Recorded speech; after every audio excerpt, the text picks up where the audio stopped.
बिस्मिल्लाहिर्रहमानिर्रहीम, अस्सलाम वालेकुम नाज़रीन, आप देख रहे हैं प्रोग्राम द लास्ट आवर। मैं हूं यासिर रशीद और स्टूडियो मेरे साथ मौजूद है सीनियर तजियाकार राना मोहम्मद अजीम साहब। नाज़रीन, पाकिस्तानी सियासत की मौजूदा सूरत हाल ये है कि पंजाब असम्बली तहलील हो चुकी है। गवर्नर ने दस्तखत नहीं किया और गवर्नर ने एक ट्वीट कर दिया और उस ट्वीट में यह लिखा कि मैं इस अमल का हिस्सा नहीं बनूंगा। आईनी तरीक़ाकार के तहत 48 घंटों में असम्बली तहलील हो जाएगी। सूबाई काबीना भी तहलील हो चुकी।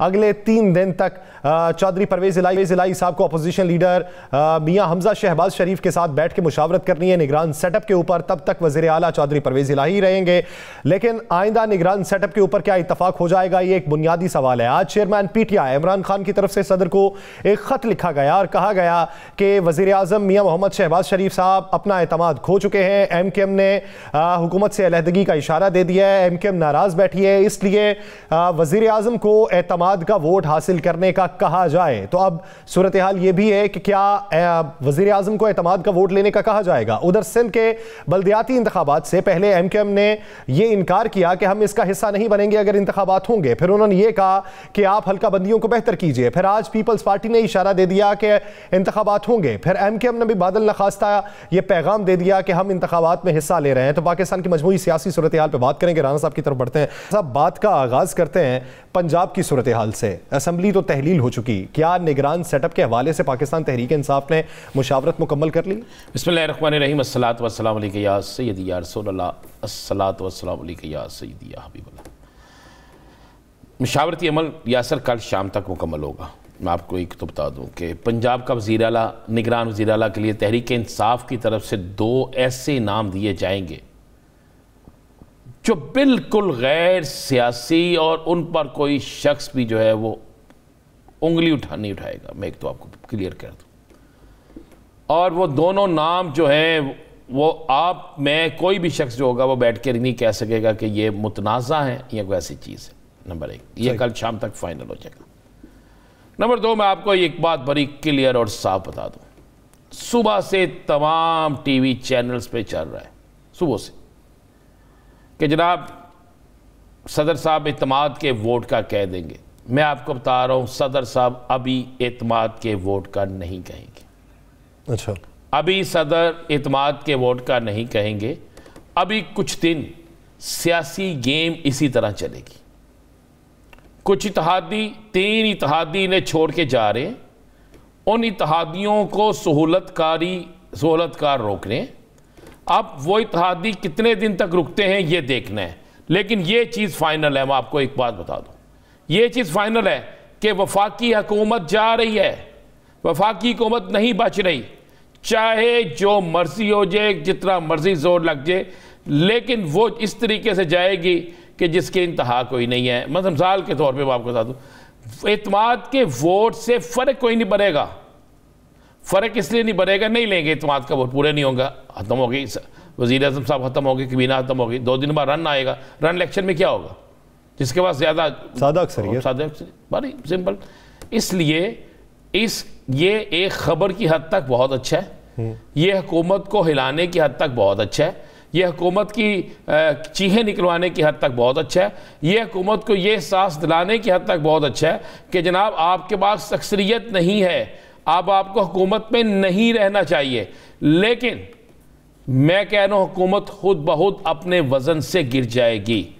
सदर को ये कहने की ज़रूरत ही पेश नहीं आएगी। आप थोड़े दिन इंतज़ार कर लें।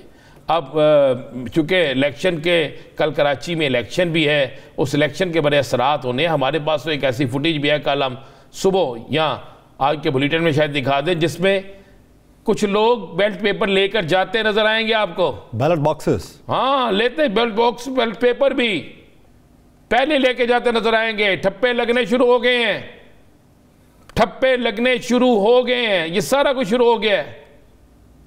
आपकी सोच से ज्यादा वहां पे होना है। तो उसके बाद एमकेएम का भी इम्तिहान है, वहां पे एएनपी का भी इम्तिहान है, वहां पे तहरीक इंसाफ का भी इम्तिहान है, जमात इस्लामी का इम्तिहान है, वहां पर वो जो वहां मुकामी तंजीमें हैं उनका भी इम्तिहान है।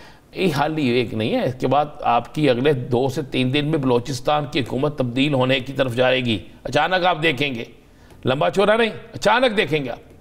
तो इसलिए ये सारे लोग अपने वजन से ही नीचे गिर जाएंगे।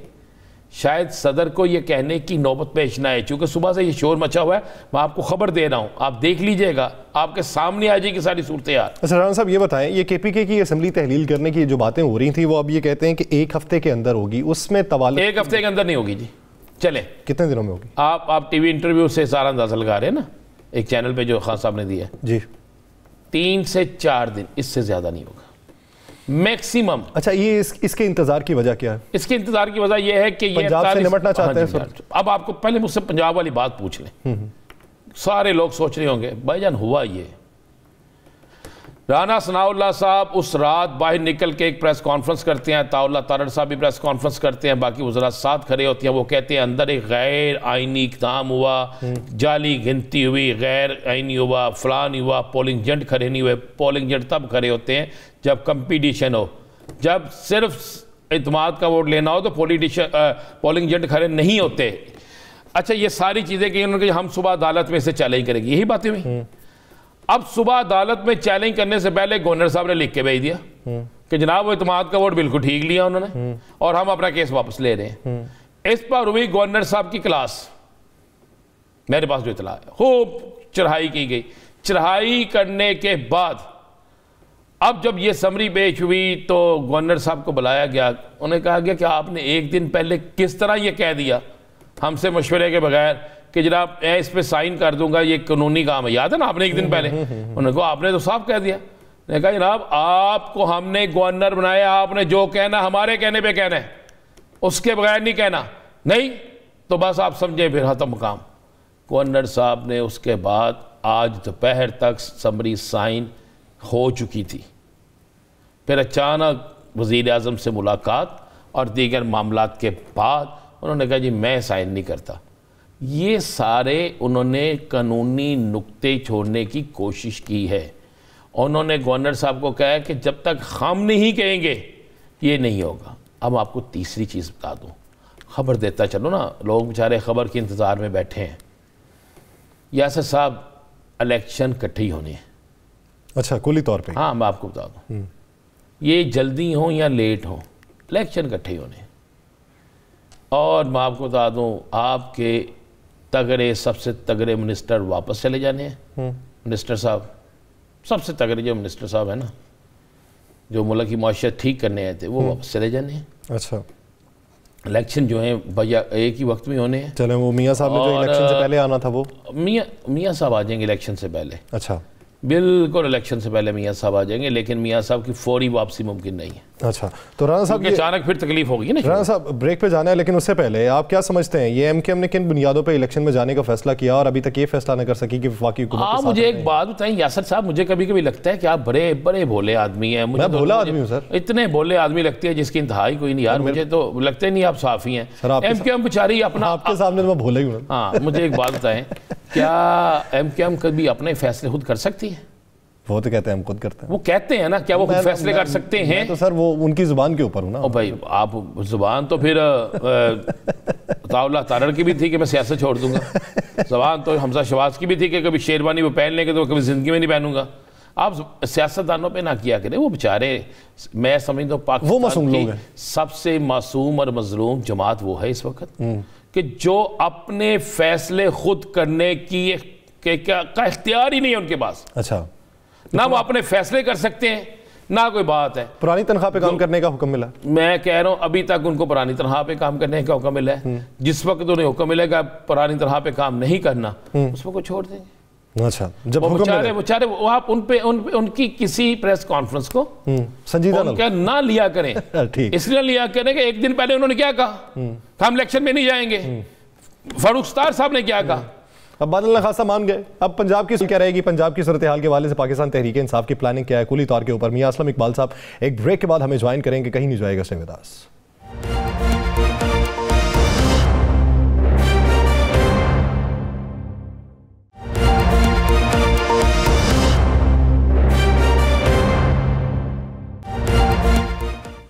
ब्रेक के बाद खुशामदीद नाज़रीन, पंजाब का सियासी मंजरनामा क्या होगा? असम्बली तहलील करने की जो समरी है वो वज़ीर आला पंजाब चौधरी परवेज़ इलाही ने गवर्नर को भेजी। गवर्नर के पास पड़ी रही। गवर्नर ने आके प्रेस कॉन्फ्रेंस की और ये कहा कि भारी दिल से इस पर दस्तखत करूंगा। आईनी इकदाम तो है, लेकिन किसी भी जमहूरी हुकूमत का वक्त से पहले घर चले जाना बड़ा मुश्किल मरहला होता है। लेकिन फिर उसके बाद गवर्नर पंजाब की मुलाकात हुई आज वज़ीर आज़म पाकिस्तान मियाँ मोहम्मद शहबाज शरीफ साहब से। उस मुलाकात के बाद गवर्नर वापस चले गए।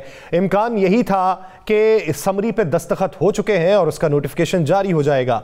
उधर गवर्नर पंजाब ने एक ट्वीट कर दिया जिसमें यह लिखा कि मैं इस प्रोसेस का हिस्सा नहीं बनूंगा, मैं इस पे दस्तखत नहीं करूंगा। और आईनी तरीका कार के तहत असेंबली जो है वो तहलील हो चुकी है, सूबाई काबीना भी तहलील हो चुकी है। अब 3 दिन के अंदर चौधरी परवेज़ इलाही साहब जो अभी वजीर आला ही हैं, निगरान सेटअप तक उन्होंने अपोजिशन लीडर से मुलाकात करनी है और निगरान सेटअप के हवाले से बातचीत तय पानी है। पंजाब के हवाले से पाकिस्तान तहरीक इंसाफ की आगे की प्लानिंग क्या होगी, खैबर पख्तूनख्वा के हवाले से क्या प्लानिंग है और वफाकी सतह पे क्या, तो अब का पता चला जाएगा। इसी पे बात करेंगे। मियाँ इस्लाम इकबाल साहब, सीनियर रहनुमा पाकिस्तान तहरीक इंसाफ, उन्होंने हमें ज्वाइन किया। मियाँ साहब बहुत मशकूर हैं आपके वक्त के। मियाँ साहब, गवर्नर ने तो दस्तखत नहीं किए, लेकिन इम्कान यही था कि गवर्नर दस्तखत कर चुके हैं, जो ज़राए से खबरें चल रही थी। आपकी नज़र में गवर्नर ने दस्तखत करने के बावजूद नोटिफिकेशन का इजरा क्यों ना किया? बिस्मिल्लाहिर्रहमानिर्रहीम, बहुत शुक्रिया जी। देखें, आइन के अंदर जो चीजें दर्ज हैं उसके मुताबिक इनको लेकर चलते हैं। पहली बात तो ये है कि आइन के अंदर वाज़ेह तौर पर दर्ज है कि अगर कोई भी इलेक्टेड वज़ीर आला गवर्नर को रेजोल्यूशन की समरी भेजेगा तो या तो वो उसे एक्सेप्ट करेंगे या फिर 48 आवर्स के बाद वो खुद ब खुद तहलील हो जाएगी असेंबली। वो तो आइन के अंदर दर्ज है। हैवी हार्ट के गवर्नर साहब ने बात की तो गवर्नर साहब ने गैर आइनी इकदाम किया।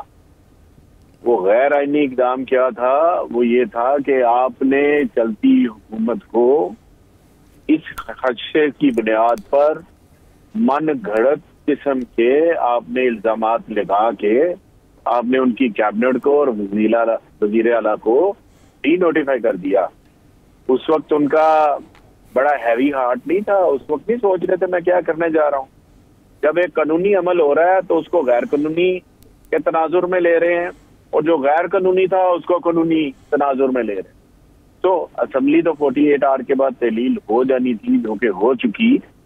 अब तो आगे का लाहे अमल है कि वो किस तरह से करना है, क्योंकि वफाक में बैठी जो हुकूमत है और सूबे में बैठी जो अपोजिशन है, दोनों को अंदाजा नहीं था कि पाकिस्तान तहरीक इंसाफ की जो टीम है पंजाब असेंबली के अंदर वो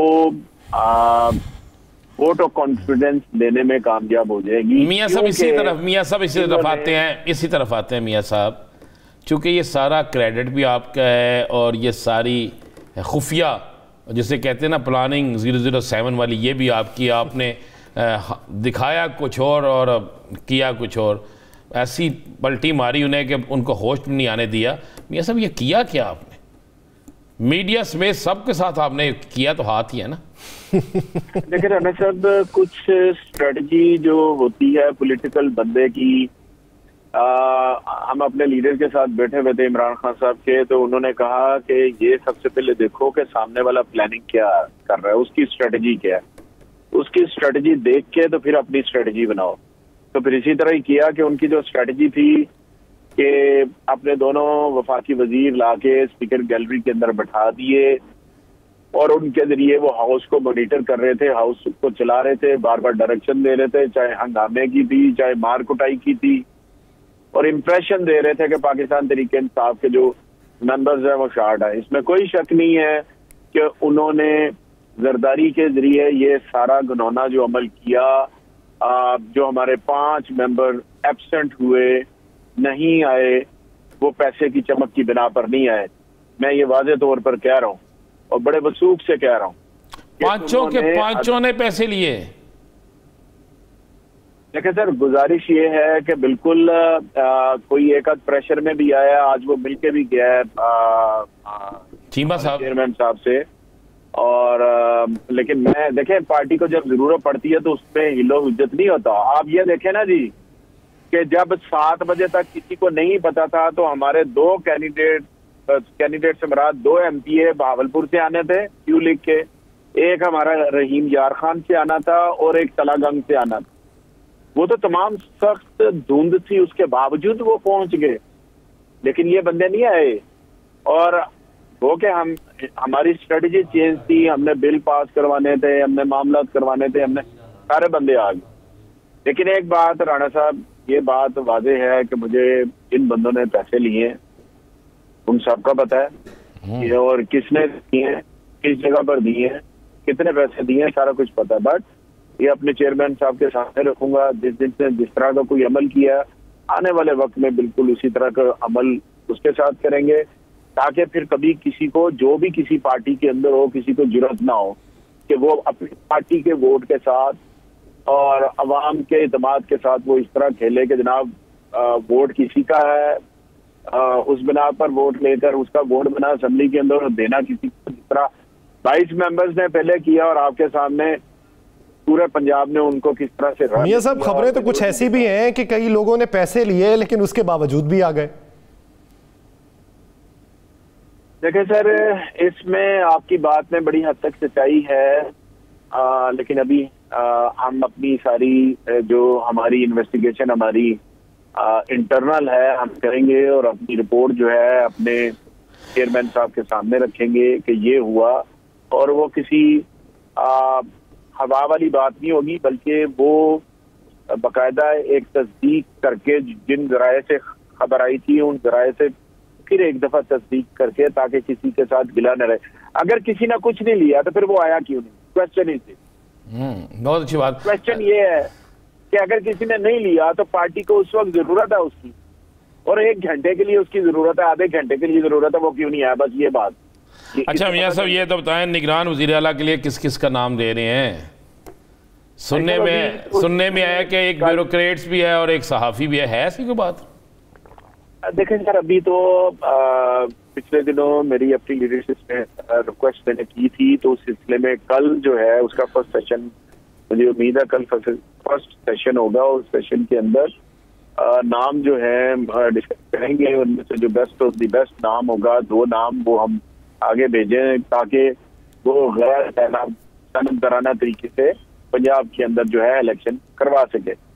दूसरा भी आपकी तरफ से एक सवाल आया था केपीके की असेंबली का, तो पंजाब की असेंबली तहलील होगी, अब केपीके की बारी है, केपीके की असेंबली भी तहलील हो जाएगी, दोनों असेंबलियां तहलील होंगी, और उसके बाद जो सेटअप है, और हमारी ख्वाहिश है इलेक्शन 22 मार्च से पहले हों। 22 मार्च के बाद रमजान शुरू होने जा रहा है, हर कोई बिजी होगा, मुश्किल। मियां साहब, आपकी ख्वाहिश, आप समझते हैं कि आपकी ख्वाहिश को चीफ इलेक्शन कमीशन मानेगा? पहले कभी उन्होंने आपकी जायज चीज नहीं मानी, तो ये ख्वाहिश किस तरह मानेंगे? सब ये देखिए, ओवरऑल सबका मसला है, रोजे रखे जाते हैं, तरावी पड़ी जाती है, करते हैं, कैंपेन उसमें बनती है। एक बात जो मैं आपसे कहना चाह रहा हूँ वो जरा, अगर वोट का टर्न आउट कम होता है तो ये सारी की सारी जो जिम्मेदारी है वो इलेक्शन कमीशन के ऊपर आएगी।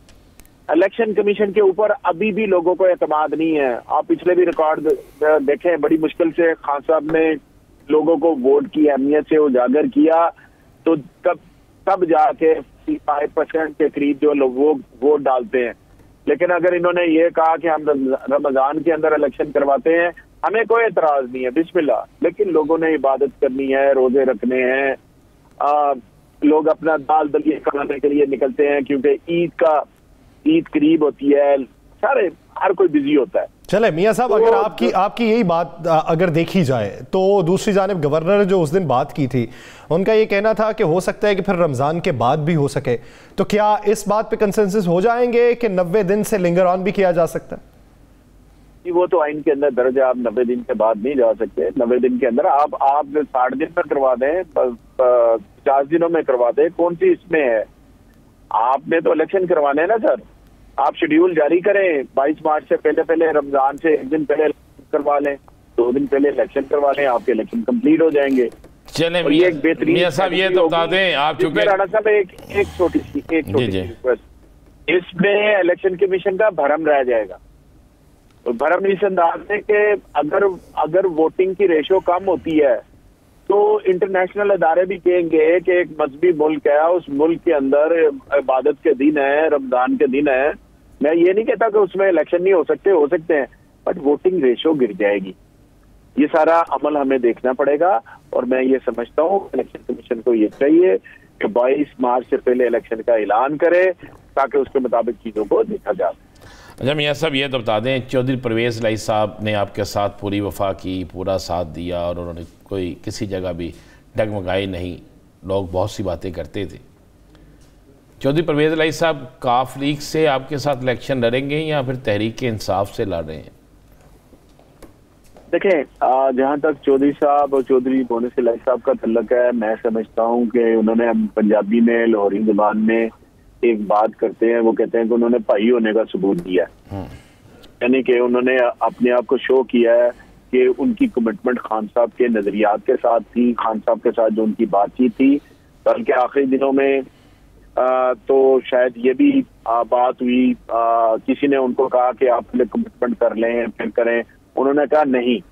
आज कैबिनेट के अंदर उन्होंने बात की, उन्होंने कहा, मैंने कहा नहीं, मैं असेंबली जो खान साहब ने कहा मैं तहरीर करूंगा ताकि ज़हन में ये बात ना आए कि हम खुदा ना खास्ता कोई ब्लैकमेलिंग कर रहे हैं। या आज उन्होंने कैबिनेट के अंदर बात की है जो हमारी आखिरी कैबिनेट की मीटिंग हुई है। तो मैं ये समझता हूँ कि हमारा अलायंस के ऊपर ऑलरेडी हम काफी आगे जा चुके हैं। एडजस्टमेंट के हवाले से काफी मीटिंग सीनियर लीडरशिप और चौधरी बरादरान के साथ हो चुकी है और उसमें काफी आगे जा चुके हैं। बाकी रहा जहां तक पीटीआई का ताल्लुक है, वो पीटीआई में आज है वेलकम।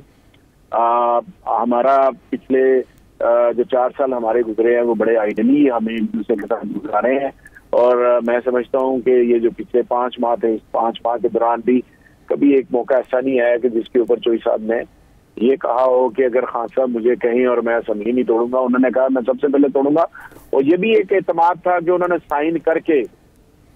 साइन करके असेंबली जो थी वो पहुंचा दी थी इमरान खान साहब को। तो मैं ये समझता हूँ मियां साहब, अच्छा ठीक, पिछले दिनों कुछ बातें वफाकी वज़रा ने की कि ज़मान पाक में एक मुलाकात हुई जिसमें सरजनिश की गई चौधरी परवेज़ इलाही साहब की, तू मैं हुई है कि करप्शन हुई पंजाब में और खान साहब ने कहा कि आपने पाकिस्तान तहरीक इंसाफ की साख को मजरूह किया है। ये एक बयानिया बनाने की कोशिश की वफाकी वज़रा ने, इसमें किस हद तक सच्चाई? देखें, मैं आपसे अर्ज करूं कि जो फेडरल गवर्नमेंट है वो बुखलाई हुई है। इस वक्त उसे कुछ समझ नहीं आ रही। यानी कि आप ये देखें ना कि 2 फेडरल मिनिस्टर आके तो स्पीकर चैम्बर में बैठे रहे और इस हवाले से कि शायद हम लोगों को इन्फ्लुएंस कर लें वगैरह वगैरह, ये सब मन घरट बातें हैं। कोई ऐसी बात नहीं। जो पंजाब की मीटिंग होती है उस मीटिंग के अंदर मैं भी मौजूद ही होता हूँ तकरीबन, आप कह सकते हैं। मैंने तो कभी ऐसी कोई बात नहीं सुनी और ना कभी ऐसी कोई बात हुई है। और वो ये चाह रहे थे कि इत्तेहाद के अंदर दरार पड़ जाए, इनके अलायंस के अंदर दरार पड़ जाए। वो तो लगे रहते हैं ना, अपने चुटकुले बाहर निकालते रहते हैं ताकि इस तरह के हालात हो जाएं कि जिनकी बिनाद पर इन दोनों में रास्ते जुदा हो जाए। लेकिन ऐसा नहीं हुआ। मैं समझता हूँ कि चौधरी परवेज़ इलाही साहब ने जो अपना रोल प्ले किया और उसके साथ साथ मोनेस इलाही ने जो रोल प्ले किया वो उसको बयान नहीं किया जा सकता कि वो कितना पॉजिटिव था। उन्होंने खान साहब के पास आए, उन्होंने कहा जी जो आपने कहना वो होगा, हम आपके साथ खड़े। और जितने प्रेशर के अंदर मियां साहब एक आखिरी सवाल का जवाब दे दीजिएगा, कितने परिंदे मुस्लिम लीग नून के उड़ के आपके घोंसलों में आ रहे हैं जिनको आप टिकट दे रहे हैं और जिसकी वजह से सदर को लिखे गए ख़त में भी थोड़ा सी बातचीत हुई है कि एतमाद का वोट लेने का वज़ीर आज़म को कहा जाए? देखिए, कुछ पुराने जो हमारी पार्टी का कुछ वहाँ पर असेंबली में जो बैठते हैं, कुछ उन्होंने पैगाम भेजे कि हम वापस आना चाह रहे हैं। खान साहब ने रिफ्यूज कर दिया। ये मीटिंग के अंदर डिस्कस हुआ। अब कुछ नून लीग के जो दोस्त अहबाब हैं, कुछ पीटीआई ज्वाइन करना चाह रहे हैं। इसी तरह एमपीए साहबान भी हैं जो कि जिनके साथ मेरी मेल मुलाकातें भी हो चुकी। आपके साथ मुलाकातें हो चुकी हैं? हो चुकी हैं और उसके साथ साथ उनमें से मैंने बात की मुलाकातें जो है वो अपने लीडर से भी करवा दी, इमरान खान साहब से भी। तादाद ही बता दें, नाम नहीं पूछते हम, तादाद ही बता दें। ऐसा वो तादाद कुछ मैं फिर इंशाल्लाह अगले प्रोग्राम में आपसे करूंगा इंशाल्लाह डिस्कस। एक्चुअली हमारा प्लान था, हम किसी को इम्तिहान में नहीं डालना चाह रहे थे। हम ये कह रहे थे कि अगर आपने पाकिस्तान तहरीक इंसाफ ज्वाइन करनी है तो आप रिजाइन करें। तो उन्होंने कहा यस हम रिजाइन करेंगे फिर हम आएंगे। हम ये नहीं चाह रहे थे कि वो रहे नून में और हमारी हमायत का ऐलान करें, ये हम बिल्कुल नहीं चाहते। हम ये चाहते हैं कि वो रिजाइन करे, हमारे पास आए, ताकि ऑनरेबली तरीके से ग्रेसफुली उधर से भी रिजाइन करे और ग्रेसफुली हम भी उसको एक्सेप्ट करें और हमारी पार्टी। यानी पाकिस्तान तहरीक इंसाफ में शमूलियत इख्तियार करनी है तो अखलाकी तौर पे पहले इस्तीफा दिया जाए और फिर पाकिस्तान तहरीक इंसाफ में बाकायदा तौर पे शमूलियत इख्तियार की जाए। बहुत शुक्रिया मियां असलम इकबाल साहब इस हवाले से अपना वक्त देने के लिए। नाज़रीन, सिंध की सियासी सूरत पर बात की जाएगी। MKM ने बल्दियाती इंतखाबात में जाने का फैसला किन बुनियादों पर किया, इसी बारे में बात करने के लिए सलमान मुजाहिद बलोच साहब हमारे साथ मौजूद होंगे, लेकिन एक ब्रेक के बाद स्टे विद अस।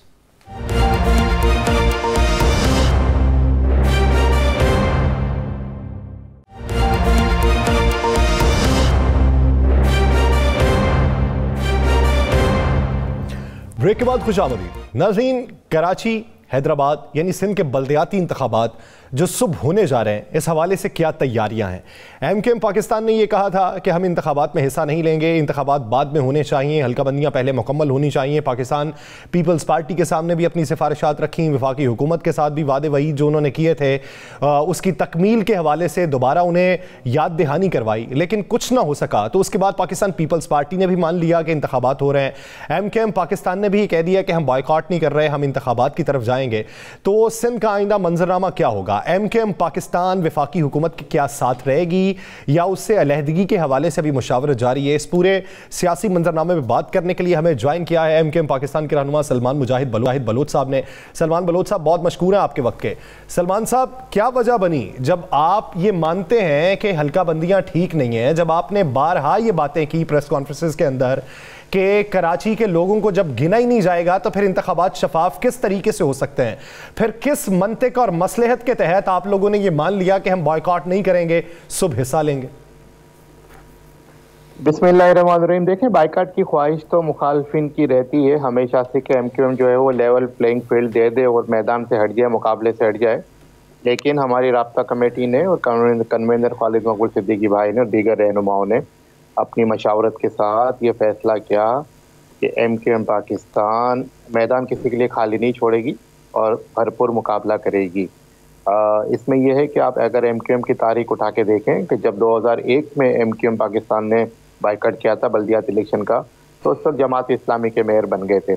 इसी तरह से अगर 93 की तारीख उठा के देखें, MKM पाकिस्तान ने कौमी असम्बली के इलेक्शन का बाइकआउट किया था, तो यहाँ कराची से जो MNA बने तो कोई 2500, 2700, 2800 वोट लेके बन गए थे। जहाँ MKM पाकिस्तान का MNA जो है वो 1 लाख 1.5 लाख वोट लेके बनता था। 2 दिन बाद सुबह असम्बली का जब बाइकआउट खत्म किया, लड़े भरपूर तरीके से जो है वो कराची के लोगों ने, हैदराबाद के लोगों ने MKM को मैंडेट दिया और अक्सरियती MPs जो है MKM के बने। तो इस हवाले से सिलसिला है ये और भरपूर मशावरत के साथ ये फैसला हुआ है। सलमान भाई, आप लोगों ने भी 2 दिन पहले कहा कि हम इन हल्का बंदियों पे, बिल्कुल आप दोस्त कह रहे हैं, एक तो कि इलेक्शन का बाइकआउट नहीं करना चाहिए, लेकिन आप ही लोगों ने कहा 2 दिन पहले कि हम ऐसी हल्का बंदियों में इलेक्शन में नहीं जाएंगे, अगर यही हल्का बंदियां रही, ऐसा ही रहा तो हम इसका हिस्सा नहीं बनेंगे। ये आपने कहा था। उस पर यासर ने यह सवाल किया है। चले मान लें आप सुबह इलेक्शन में जा रहे हैं, तो क्या आप लोग वफाकी हुकूमत का हिस्सा भी रहेंगे? देखिए, हमने जो कहा था कि गलत हल्का बंदियां हुई हैं, डिलिमिटेशन ठीक नहीं हुआ, जेरीमैंडरिंग हो रहा है, प्री पोल धांधली हुई है, धांधली करने की कोशिश की जा रही है और शहर कराची के मैंडेट पे शपथ मारने की कोशिश की जा रही है, कराची पे कब्जा करने की कोशिश की जा रही है, ख्वाहिशात लोगों की। MKM ने अपनी पूरी जद्दोजहद की और MKM आज भी अपनी जद्दोजहद कर रही है। इस वक्त भी गवर्नर हाउस में इजलास जारी हो सारी है, मशावरती इजलास की क्या किया जाए, आया वफाकी हुकूमत में रहा जाए या वफाकी हुकूमत से निकला जाए। हमारी राब्ता कमेटी की मीटिंग अभी भी जारी हो सारी है और राब्ता कमेटी अभी भी इस बारे में मशावरत कर रही है। और खालिद भाई ने कहा था पिछले हफ्ते कि हम देखेंगे कि हमें इलेक्शन में हुकूमत में रह के जाना है और हुकूमत से निकल के जाना है। तो मेरे ख्याल में अभी थोड़े अरसे बाद, चंद दिनों के बाद या चंद घंटों के बाद या चंद लम्हात के बाद प्रेस कॉन्फ्रेंस भी की जाएगी राब्ता कमेटी की जानिब से, जिसमें कन्वीनर MKM खालिद मकबूल सिद्दीकी अहम ऐलानात करेंगे जो पूरी कौम को पता चल जाएगा कि अच्छा सलमान साहब, ठीक है, आप लोग ये सोच विचार कर रहे हैं कि वफाकी हुकूमत से अलहदगी इख्तियार करनी है, उसमें रहना है, बारहा हमने अपने प्रोग्राम्स में MKM रहनुमाओं से ये बात पूछी है कि जब आपके वादे पूरे नहीं होते और आपको हमेशा ही दगा मिलता है तो फिर आप हुकूमत के साथ क्यों जुड़ते हैं। तो एक ही जवाब हर तरफ से हमें सुनने को मिलता है कि इक्तदार में रहने के लिए तो तगोदो की जाती है। तो जब हमने तगोदो करके इक्तदार वालों के साथ नहीं रहना, अपोजिशन में ही बैठना है, हमारी बातें नहीं मानी जानी, तो हम क्या करेंगे। तो अब अगर आप इनसे अलहदा होते हैं तो आप तो इक्तदार से बाहर हो जाएंगे और हुकूमत क्या PTI की तरफ रुजू करेगी, किस तरफ जाएंगे। अब इक़्तिदार से बाहर निकलने की जो मंतिक पे गौर किया जा रहा है तो ये किस मसलहत के तहत है। देखिए यासिर भाई, जो आपका जुमला है ना कि इक़्तिदार में रहने के लिए तकोदो की जाती है, नहीं, मैं इससे एग्री नहीं करता। शायद किसी और रहनुमाओं ने कहा कुछ और हो, शायद समझे कुछ और हो, या आपके ये जुमले हैं। हमेशा से हमारा ये मौक़िफ़ रहा है कि जो भी सियासी जमात है वो जो भी सियासत करती है वो अपने वोटर सपोर्टर, अपने शहर के लिए, अपने इलाके के लिए, अपने लोगों के लिए काम कराने के लिए करती है, उनके तरक्याती काम कराने के लिए, उनके बेसिक प्रॉब्लम्स को, मसाइल को हल कराने के लिए। और उसका वाहिद तरीका ये होता है कि आप जो है जो जमात इक़्तिदार में आए कोलिशन का हिस्सा बने ताकि आवाम के लोगों के मसाइल वोटर सपोर्टर के हल हो सकें। MKM पाकिस्तान ने आज तक कभी भी इक़्तिदार की सियासत नहीं की, हमेशा जो है वोटर सपोर्टर की पॉपुलर सियासत की है। तो हम समझते हैं कि अगर ये होता है और ये मामला अगर कहीं आगे बढ़ता है, जिसका अभी तक इम्कान है, और राब्ता कमेटी इस पर मशावरत जारी और सारी रखेगी, फिर अगले इलेक्शन होंगे, उसके बाद देखा जाएगा क्या होता है। अच्छा सलमान भाई, दफातर आपके नहीं खुले, गुमशुदा अफराद नहीं मिले, आपकी हल्का बंदियों का मसला हल नहीं हुआ, कराची के मेन मसाइल जिनकी आपने हमेशा निशानदेही की वो भी हल नहीं हुए, कराची वालों को कराची का हक नहीं मिला, तो फिर MKM हुकूमत का हिस्सा क्यों। राना भाई, बहुत अच्छे सवालात हैं आपके। इसी मुतालबात को लेके, इन्हीं पॉइंट्स को लेके, इन्हीं नुकात को लेके MKM पाकिस्तान ने 2018 में इलेक्शन के बाद PTI की हुकूमत के साथ भी मुआहिदा किया था। उसमें भी ये था हमारे लापता साथियों को बाजियाब कराया जाए, MKM के सियासी दफातर को खोला जाए, हमारी जो सियासी आज़ादी सलब की गई है उसको बहाल किया जाए, हमें सही मानों में आज़ादी से काम करने दिया जाए, और कराची के शहर में जो एक एहसास महरूमी जन्म ले चुका है उसका खात्मा किया जाए, कराची में तरक्याती काम किए जाएँ, यहाँ के लोगों को, यहाँ के बल्दियाती नुमाइंदान को आर्टिकल 140A के तहत इख्तियारात दिया जाएँ। लेकिन वो वाहिदे पे भी अमल नहीं हुआ। 4 साल तक हम PTI के साथ रहे ऑलमोस्ट तकरीबन, लेकिन नहीं अमल होगा। इन्हीं मामलात को लेके जब PDM का हिस्सा बने, वहाँ से मायूस थे इमरान खान साहब की तरफ से, PTI की तरफ से PDM का हिस्सा बने। जब माहिदा हुआ, 2 माहिदे हुए थे, पहले भी आपको बता चुके कि वफाक के साथ, नून लीग के साथ, एक पीपल्स पार्टी के साथ, को कि हम पीपल्स पार्टी की इत्तेहादी नहीं है लेकिन कॉलिशन है फेडरल गवर्नमेंट में। जो पीपल्स पार्टी के साथ माहिदा हुआ था उसमें पहले तमाम शराइत यही थी, डिलिमिटेशन की शराइत थी, आर्टिकल 140A के तहत मेयर्स को, लोकल गवर्नमेंट के नुमाइंदों को एम्पावर्ड करना था। ये तमाम चीज़ें शेयर कराची के लिए मेजा प्रोजेक्ट्स के मामला थे, ये वफाक के साथ थे। उस माहिदे का गारंटर कौन बना था? उस माहिदे का गारंटर शहबाज शरीफ साहब, मौलाना फजल रहमान साहब, जरदारी साहब, बिलावल साहब बने थे। यही बिलावल आज जो है वो कह रहे हैं मीडिया पे आके, हर चैनल पे आके बिलावल भुट्टो आज जो है वो बीपर दे रहे हैं और वो कह रहे हैं कि मैं MKM पाकिस्तान से अपील करता हूँ कि इलेक्शन में हिस्सा लें, इलेक्शन का हिस्सा बने। पहले तो आपने जो है वो पीठ में छुरा घोंप दिया और आपने जो है वो ये सलमान साहब इसी को ले लें। पाकिस्तान तहरीक-ए-इंसाफ ने आपकी मंशा पूरी ना की, आपके मुतालिबात ना माने, अब पीपल्स पार्टी ने, पाकिस्तान मुस्लिम लीग नून ने, जमीयत उलमा इस्लाम फे ने, सारे गारंटर बने, उन्होंने भी बात नहीं मानी। अब मुस्तकबिल में MKM का इत्तेहाद किसके साथ अवाम देख रहे हैं? क्या PTI के साथ दोबारा से फिर लॉ लगाएंगे और उनके साथ नई टर्म्स एंड कंडीशन सेट करेंगे, या फिर आप अलहदा ही सिर्फ बैठेंगे? देखें, हमारा मुतालबा तो जो पाकिस्तान को चला रहे हैं उनसे भी है, हमारा मुतालबा रियासत पाकिस्तान से भी, हमारा मुतालबा पाकिस्तान को चलाने वाले इदारों से भी है, हमारा मुतालबा पार्लियामेंटेरियन से भी है, पार्लियामेंट से भी है, और तमाम सियासी जमातों को पता है कि MKM के क्या क्या ग्रीवेंसेस हैं, क्या क्या मसाइल हैं, शहर कराची की क्या मसाइल हैं, शहर हैदराबाद की क्या मसाइल हैं। लेकिन देखें, सियासत में कभी भी कोई चीज़ भी हरफ आखिर नहीं होती, हतमी फैसला नहीं होता।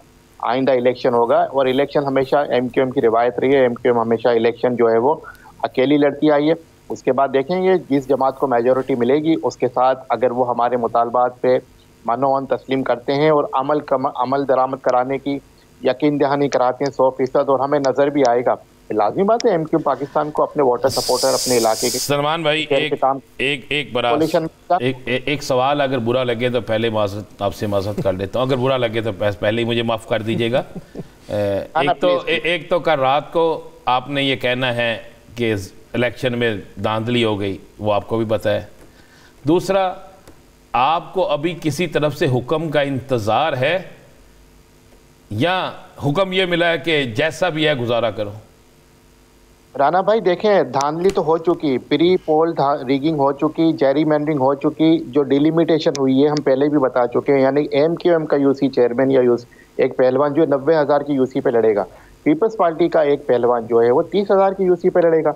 यानी एमक्यूएम का एक पहलवान 90,000 पे जीतेगा, पीपल्स पार्टी के 3 पहलवान 30,000 की यूसी पे जीतेगा। ये है बेसिकली जेरीमैंडरिंग, ये है प्री पोल धांधली कहें, इसे धांधला कहें, इसे रिगिंग कहें, धांधली तो हो चुकी। एमक्यूएम तो बताती यार, यही इश्यूज को लेके एमक्यूएम हाईकोर्ट में भी गई, Sindh high court, election commission of Pakistan के पास भी गए, सुप्रीम कोर्ट में भी गए, जहां जहां जा सकते थे एमक्यूएम पाकिस्तान ने हर दरवाजा खटखटाया है। आज भी खटखटा रहे हैं कि खुदा के वास्ते इंसाफ के तकाजों को पूरा करें। इलेक्शन कमीशन ऑफ पाकिस्तान से भी यही मुतालबा है कि इंसाफ के तकाजों को पूरा किया जाए। डिलिमिटेशन ठीक नहीं हुआ, जो बेसिकली फंक्शन है इलेक्शन कमीशन ऑफ पाकिस्तान का, हल्का बंदी सही नहीं हुई, यहाँ पे जो है वो हद बंदी सही नहीं हुई। अब मैं एक छोटी सी बात बताऊं कि जो कराची में पिछले दिनों में, पिछले महीनों में 3 ज़मनी इलेक्शन हुए, 2022 की अपडेटेड लिस्ट पे हुए हैं, लेकिन इलेक्शन कमीशन ऑफ पाकिस्तान कल का जो लोकल गवर्नमेंट का इलेक्शन है वो मई 2020 की लिस्ट पे करा रहा है। और उसमें अच्छा चले एक आखिरी सवाल सलमान साहब, आप ये कहते हैं कि पीठ में एक जुमला यासिर भाई प्लीज लेट मी कंप्लीट ना, एक जुमला, मेरी बात तो जाने दें आप। जी मैं ये बड़ा इंपॉर्टेंट पॉइंट रेज कर रहा हूँ आपके सामने, राना साहब के सामने, कि जो 6 लाख यूथ का, नौजवानों का जो 18 साल से ऊपर हो गए, उनका इजाफा हुआ है एज ए वोटर 2022 की लिस्ट में। यानी कि इलेक्शन कमीशन ऑफ पाकिस्तान 2020 की लिस्ट पे इलेक्शन करा के 6 लाख नौजवानों को, वोटर्स को डिसइंफ्रेंचाइज कर रहा है, उनको वोट के हक से महरूम कर रहा है। हम यही तो कह रहे हैं कि अगर आपने इलेक्शन कराना है, डिलिमिटेशन सही करके 2022 की लिस्ट पे कराइए। जहां तक आपने बात की हुक्म का, देखें हुक्म तो एमक्यूएम पाकिस्तान ना कभी लेती है ना कभी लेती आई है। हुक्म हमेशा क़यादत का होता है, पार्टी लीडरशिप का होता है, कन्वेनर का होता है, राब्ता कमेटी का होता है, जिस पे एमक्यूएम पाकिस्तान के तमाम कारकुनान लब्बैक कहते हैं। अच्छा सलमान साहब, एक आखिरी सवाल, आपने कहा पीपल्स पार्टी ने पीठ में छुरा घोंपा और वो कहते हैं कि इलेक्शन में जाएं। हल ये था कि ऑर्डिनेंस लाया जाता गवर्नर की तरफ से और फैसला सादर कर दिया जाता, इलेक्शन कमीशन को भी मानना पड़ना था, कानून साजी हो जाती। गवर्नर आपका है, ऑर्डिनेंस फिर नहीं आया, तो पीठ में छुरा किसने घोंपा? देखें, ये हमारी ख्वाहिश नहीं थी कि ऑर्डिनेंस लाया जाए, ये हमारी ख्वाहिश नहीं थी। हम तो ये 9 माह से ये कहते आ रहे हैं पीपल्स पार्टी के साथ, कोई 100 से ज़्यादा मीटिंग्स हुई हैं, उसमें एक ही बात रखी है एमक्यूएम पाकिस्तान ने, वोटर लिस्टों को ठीक कर लिया जाए, आपके डिलिमिटेशन को ठीक कर लिया जाए, आपका सेक्शन जो 10A है उसको ठीक कर लिया जाए। पीपल्स पार्टी ने 3 दिन पहले क्या काबीना से मंजूरी ली, section 10A local government act 2013 का, जिसमें सूबाई हुकूमत ने अपने पास पावर ले लिया था डिलिमिटेशन का, वो ख़त्म कर दिया। इलेक्शन कमीशन को भेजा, उन्होंने नहीं माना। कल पीपल्स पार्टी की सिंध गवर्नमेंट ने एक और लेटर लिखा, उन्होंने नहीं माना। लेकिन बात ये कि ये काम पहले करने के थे, ये काम 2 दिन पहले करने के नहीं थे, इसलिए हम कह रहे हैं कि गिमिक खेला गया है।